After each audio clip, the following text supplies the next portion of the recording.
జై శ్రీరామ్. ఈరోజు మన వీడియోలో 2024 సంవత్సరం ఏప్రిల్ 8వ తారీఖున వచ్చే సోమవతి అమావాస్య గురించి తెలుసుకుందాం.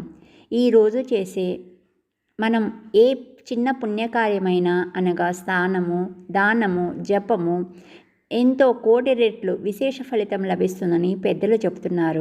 సోమవారం గనక అమావాస్య వస్తే అది సోమవతి అమావాస్య. ఈరోజు శివునికి, విష్ణువుకి ఆరాధించడం అత్యంత శుభ ఫలితము.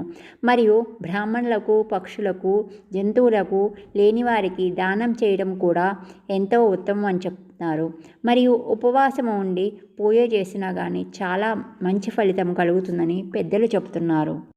అంతేకాకుండా ఈ సంవత్సరము ఈ రోజున సూర్యగ్రహణము రావడం వల్ల కూడా చాలా మంచి ఫలితం ఉంటుందని చెబుతున్నారు. కానీ ఈ సూర్యగ్రహణము భారతదేశంలో కనిపించదు. ఈ అమావాస్య తిథి తెల్లవారుజామున 3:31 గంటలకు ప్రారంభమై రాత్రి 11:50 గంటలకు ముగుస్తుంది. మరియు ఉదయం 6:14 వరకు ఇంద్రయోగం ఉంటుంది. 4:55 నుండి 6:30 వరకు ఈ మధ్యన స్నానము, దానము చేయడం అనుకూలమైన సమయంగా చెప్పారు. ఈ సోమవతి అమావాస్య రోజున ఇంటి ప్రధాన ద్వారం దగ్గర కానీ, ఈశాన్యములో కానీ ఒక ఆవునేతి దీపాన్ని వెలిగించి అది ఎర్రటి ఒత్తితో వెలిగించాలి. దానిలో కొంచెం కుంకుమ పువ్వు వేసి రాత్రంతా వెలిగించినట్టయితే లక్ష్మీ ప్రాప్తి కలుగుతుందని పండితులు చెబుతున్నారు. మరియు ఎవరికైనా పితృదోషాలు కనుక ఉన్నట్లయితే ఈ రోజున చేసే జప, దాన, యజ్ఞ, యాగాదులు కోటి రెట్లు ఫలితం వస్తుందని, పితృదోషం తొలగుతుందని చెబుతున్నారు. ఆకాశం నుండి పాతాళం వరకు ఉన్న పుణ్యతీర్థాల్లో స్నానం చేయడం కూడా చాలా ఉత్తమమని, ఆ సమయంలో చాలా మహత్యం ఉంటుందని చెబుతున్నారు. ఈరోజు చేసే దానానికి కూడా చాలా విశిష్టత ఉంది. మరియు ఈరోజు వేరే ఇంటి భోజనం చేయకూడదు. పూలు, ఆకులు వంటివి కొయ్యడం మన పుణ్యం నశిస్తుంది అని చెప్తున్నారు. పితృదోషాలకు పోవడానికి ఒక ఉపాయాన్ని కూడా సూచిస్తున్నారు. ఒక రాగి చెంబులో నీటిని తీసుకొని దానిలో నల్ల నువ్వులు వేసి భగవద్గీత 7వ అధ్యాయం చదివి రావి చెట్టు మొదట్లో పోయాలి. మరియు సూర్యభగవానికి ఉదయమనే అర్ఘ్యమును వదలాలి. ఎందుకంటే సోమవారంతో కూడిన అమావాస్య రావడం వల్ల మనకి అక్షయమైన ధనలాభం వస్తుందని పెద్దలు చెప్తున్నారు. మరియు తులసి చెట్టుకి 108 ప్రదక్షిణాలు ఓం నమో భగవతే వాసుదేవాయ నమః అనే మంత్రాన్ని జపిస్తూ చేస్తే దారిద్ర్యం పోతుందని కూడా అన్నారు. ఈ రోజున మౌనముగా ఉండాలి, స్నానం చేయాలి, వీలైనంత వరకు దానం చేయాలని కూడా చెప్తున్నారు. మరియు శని మంత్రాన్ని, శ్రీమన్నారాయణమూర్తిని అర్చించాలి. మరియు శివ అభిషేకము కూడా చేయాలి. మరియు నవరాత్రి ముందు వచ్చే అమావాస్య రోజున పితృదేవతలు కష్టం కలిగిస్తున్నారని అనుకుంటే ఒక గిన్నెలో బియ్యం తీసుకుని దానిలో కర్పూరం వేసి ఇంటి ముఖద్వారం దగ్గర వెలిగించాలి. మరియు మరుసటి ఉదయము బియ్యాన్ని ఏదన్నా చెట్టు నీడ కింద వేస్తే పక్షులు తింటాయి. దానివల్ల పితృదేవతలు తృప్తి చెందారని శివపురాణంలో ఉందని గురువులు చెప్పారు.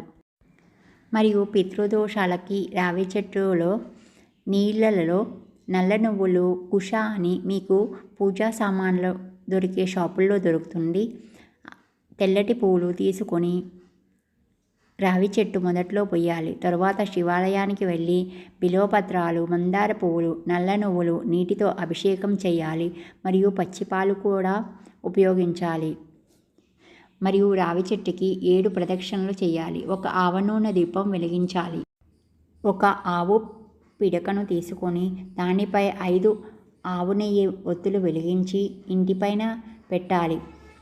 పక్షులకు, ఆవుకి, బ్రాహ్మణునికి దానం చేయాలని పెద్దలు చెప్పారు. ఈ సోమవతి అమావాస్య గురించి ఒక కథ కూడా ఉంది. పూర్వం ఒక వర్తక వ్యాపారి ఇంటికి ఒక సాధువు వచ్చేవాడు. ఆ వ్యాపారికి వివాహమై 7 కుమారులు, పెళ్లికాని కుమార్తె ఉంది.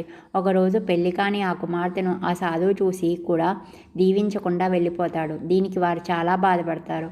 ఈ విషయమై ఒక పురోహితుడి దగ్గరికి వెళ్ళి తమ కుమార్తె జాతకాన్ని చూపిస్తుంది ఆ వర్తకుని భార్య. అది చూసి పురోహితుడు ఆమె పెళ్ళైన వెంటనే భర్త చనిపోతాడని చెప్పగా వారు చాలా బాధపడి దీనికి ఎలాంటి పరిష్కారము లేదా అని అడుగుతారు.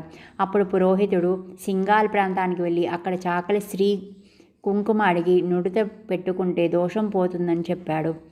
మన్నాడు వ్యాపారి కుమారుల్లో చిన్నవాడు తన తల్లి ఆజ్ఞ మీద తన సోదరుతో కలిసి ఆ ప్రాంతానికి బయలుదేరతాడు. వీరు వెళ్తుండగా మార్గమధ్యంలో ఒక నది దాటాల్సి వస్తుంది. ఆ నది ఎలా దాటాలా అని ఆలోచిస్తూ ఆ చెట్టు కిందే విశ్రాంతి తీసుకుంటారు. ఆ చెట్టు పైన ఒక రాబందు గూడు ఉంటుంది.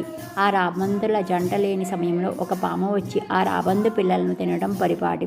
ఈసారి కూడా అలా పాము ప్రయత్నించడం చూసిన ఈ అమ్మాయి ఆ పామును చంపేస్తుంది. దీనికి ఆ రాబందుల జంట తన పిల్లలను కాపాడినందుకు వారికి ఆ నదిని దాటడానికి సహాయం చేస్తుంది.